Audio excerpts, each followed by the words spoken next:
Hello and welcome to Migration Stories, a special edition of NAT Chat produced by Northern Access TV for Channel 31. Thank you. And thank you, Pooja Harischandra. Thank you so much. Thanks for coming to NAT Chat and talking about your migration story. Thank you so much. Which is from Sri Lanka? Yes.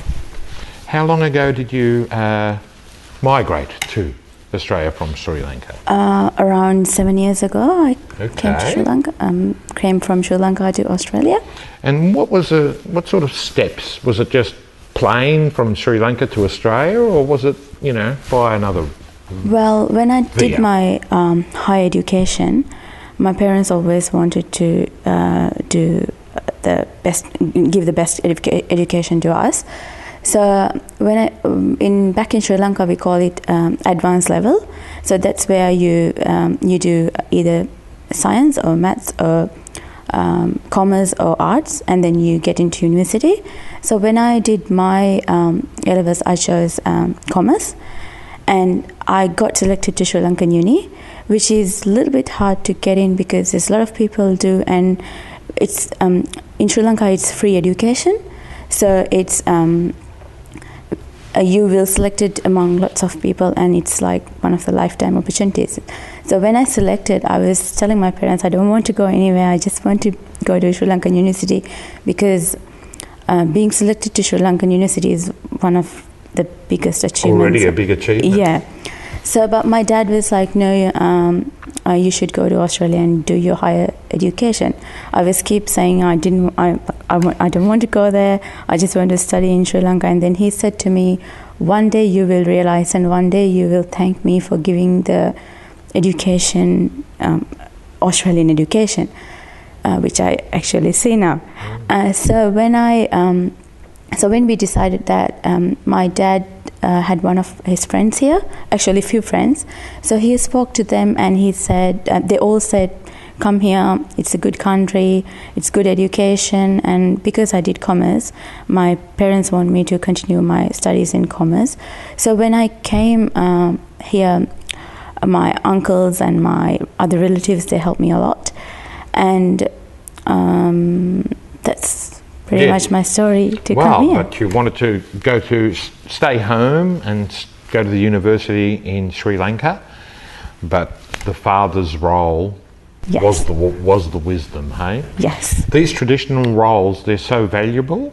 What's the traditional role of your mother in your immigration story? My mom wanted to do the higher studies as well, but my sister went to United Kingdom. So I actually don't know why they didn't send me to United Kingdom but to Australia. But my dad traveled around quite a lot. Mm-hmm. So he said as soon as he came here, this is one of the beautiful countries he's seen. Yes. So he had more ideas for you. He has more ideas, and my mom was sort of supporting him. Okay, and it wasn't just education. Yes. Wow.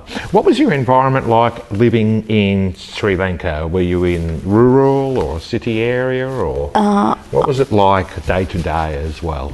It's a village. It's a very small village called Kosvadia, and the closest little town is called Maravilla. So we all relatives, we know each other. There's a beautiful river going through the around my area as well. So Sri Lanka always looks so small on the map, and smaller I think, and beautiful. Does it have a river? But there you are. Yes. Of course it does. Yeah. So we pretty much know each other, and friendly community. Mm-hmm. We know everyone. There's a temple. Yeah. With Sri Lanka, would you say it's crowded or overpopulated, or not really? Not really. Mm-hmm. It's just normal. Just normal? Yeah. Were you with the elements? I mean, like, did you need to worry of snakes and things like that? Yes, a lot. We all do. Yeah. In Sri Lanka, because it's been a tropical country, yes. There's a lot of snakes, like different varieties of reptiles, yes. and all sort of insects. Yeah. You can teach us a lot in Australia about how to beware of snakes. I Yes. remember being in India, which isn't Sri Lanka, but wearing beads and jangly things. Yeah. It isn't just Mosquitoes, an ornament, flies. it's to scare snakes away. Yeah. Any tips on the flies? We got some chemical help, I believe. Well, Yes. we do better than that. We've got the hats with the corks hanging down.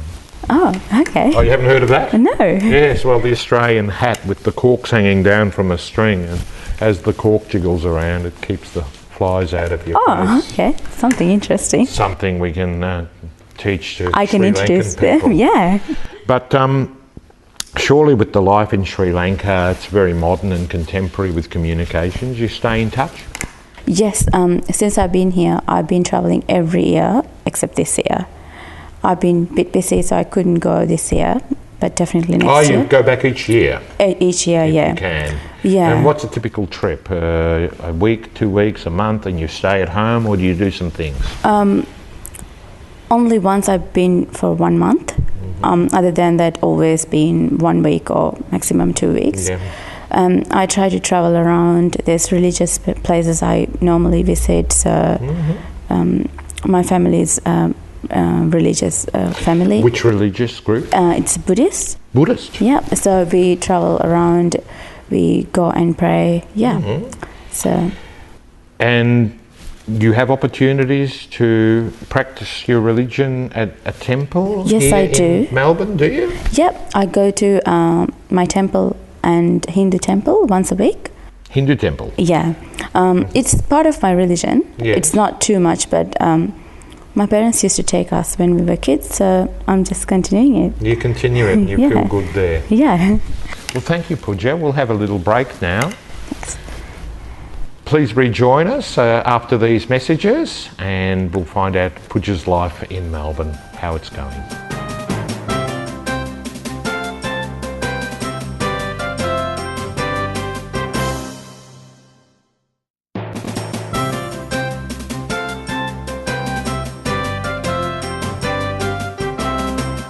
Welcome back. We're talking to Pooja Harischandra about her migration story. Well, that was fascinating, learning about your life in Sri Lanka. And what are you up to here in Melbourne? Well, since I finished my study, I started working in Pan International and Cultural Infusion. What's that? It's a we do event management. event management. Okay. Yeah. And we got two different organizations. One is Pan International, the other one is Cultural Infusion. So we do cultural activities in schools, mainly in Cultural Infusion. So Cultural activities as in? Different cultures. So what, cooking classes or? Schools.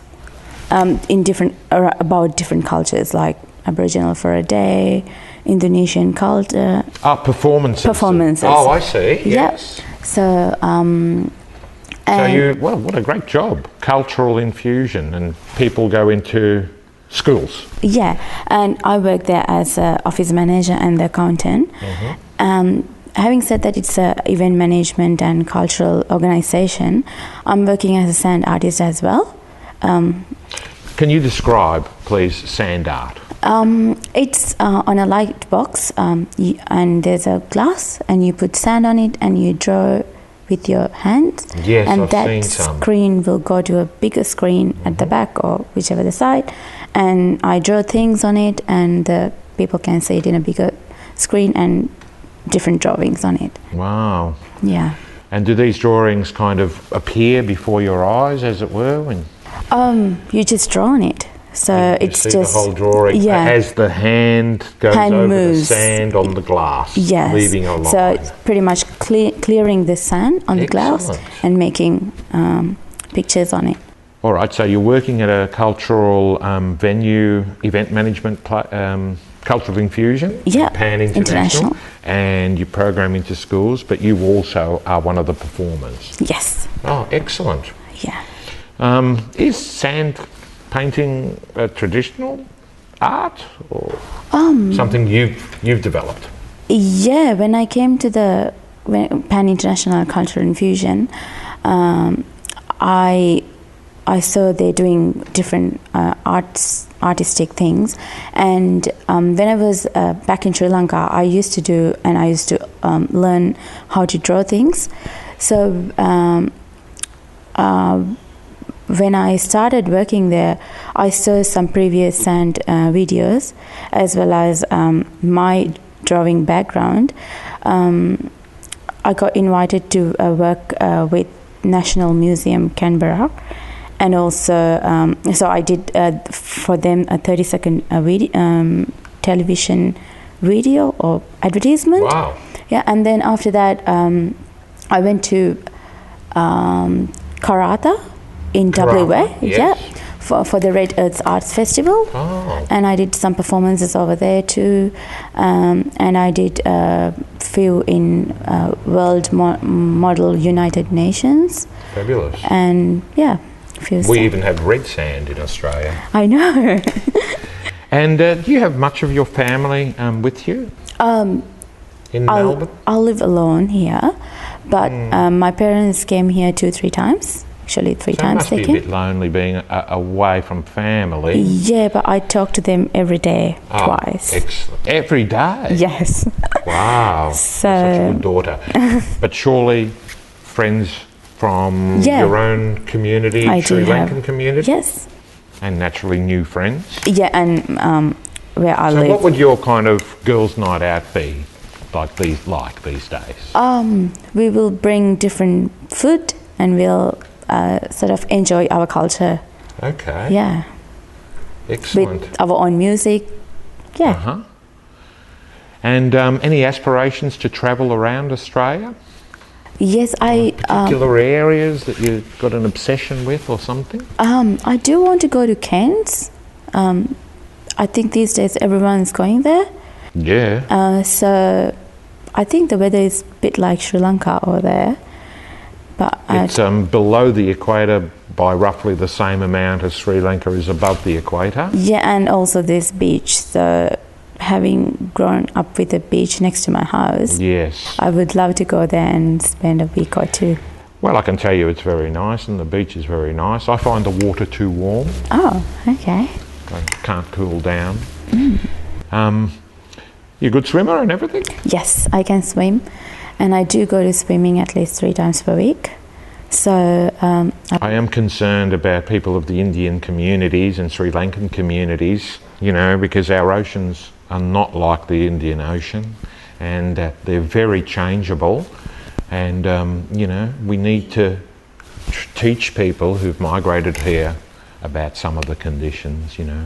Yeah, but I think the Sri Lankan Ocean or Indian Ocean is a bit dangerous because we got big waves. Yes, then that's one thing. Yeah, so you never know what will happen the next minute. Yeah, but so you've got that same thing that we have of, you know, keeping an eye on every 7th wave, and don't let 10 waves go without having a look, and yeah, but worrying about the freak wave. And yeah, but I see the beach is very calm in here.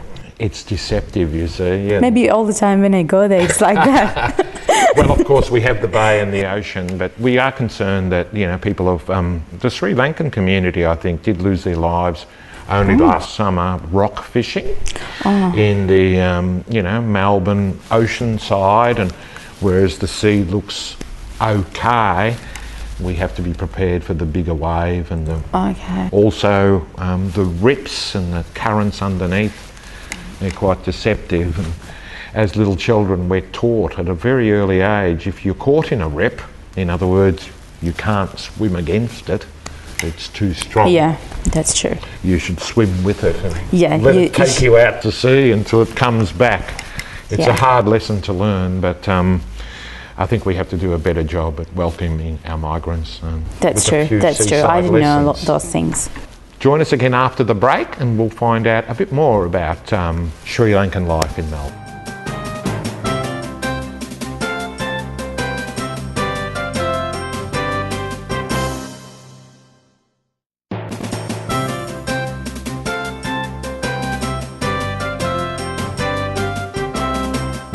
Welcome back. We're with Pooja Harischandra, and this is Nat Chat, special edition, Migration Stories.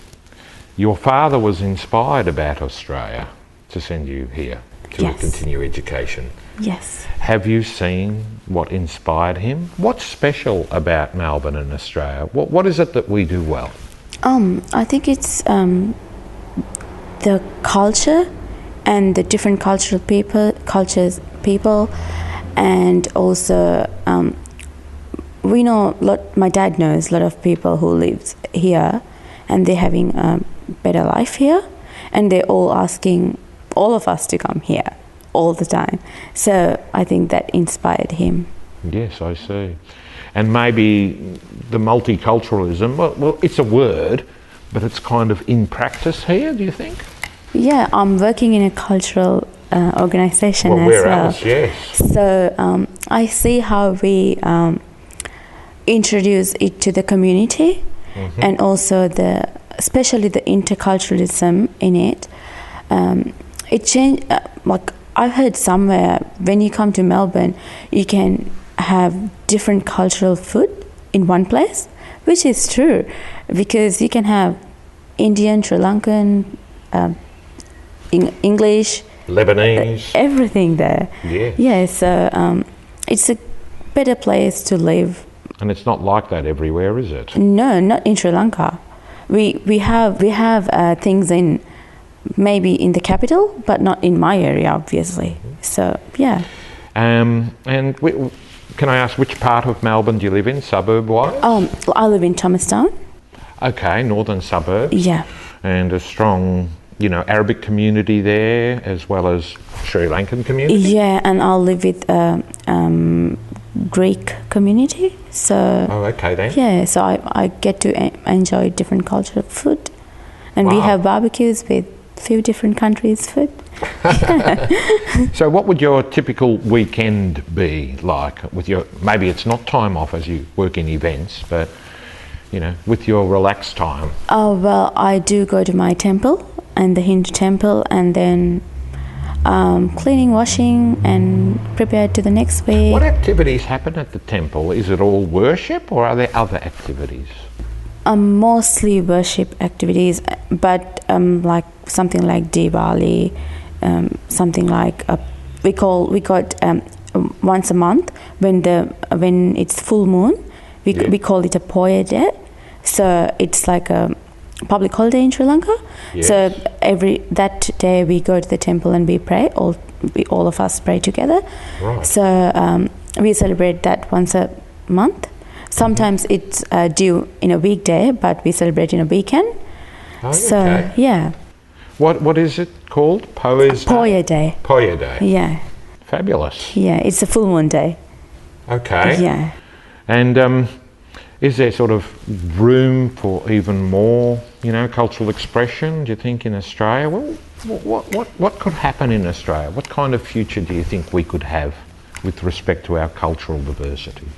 I think we should improve the culture, and we should make the young generation understand about the different cultures, and through different activities.